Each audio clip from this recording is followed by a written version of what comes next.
തൃശൂർ പട്ടിക്കാട് വൻ സ്പിരിറ്റ് വേട്ട. പിക്കപ്പിൽ കടത്തുകയായിരുന്ന 1750 litre spirit excise സംഘം പിടികൂടി. പറവൂർ സ്വദേശികളായ 4 പേരെ എക്സൈസ് പിടികൂടി. രാജേഷ്, യേശുദാസ്, പ്രദീപ്, ബിജു എന്നിവരാണ് പിടിയിലായത്. വാളയാറിൽ നിന്നും എറണാകുളത്തേക്ക് കടത്തുകയായിരുന്ന സ്പിരിറ്റാണ് പിടികൂടിയത്. 47 കന്നാസുകളിലാണ് സ്പിരിറ്റ് കടത്തിയത്. എക്സൈസ് കമ്മീഷണറുടെ മധ്യമേഖലാ സ്ക്വാഡും തൃശൂർ എക്സൈസ് റേഞ്ചും ചേർന്നാണ് സ്പിരിറ്റ് പിടികൂടിയത്. 2 വാഹനങ്ങളും പിടികൂടിയിട്ടുണ്ട്. ഒരു വാഹനത്തിൽ സ്പിരിറ്റും രണ്ടാമത്തേത് സ്പിരിറ്റ് വാഹനത്തിന് പൈലറ്റായി വന്ന വാഹനവുമാണ് പിടികൂടിയത്.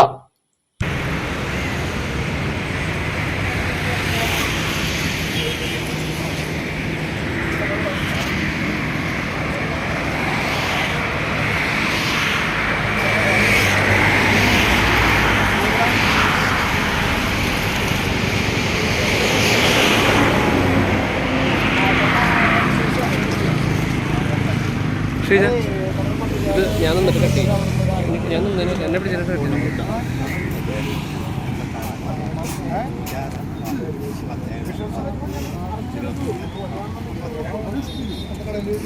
കട്ടി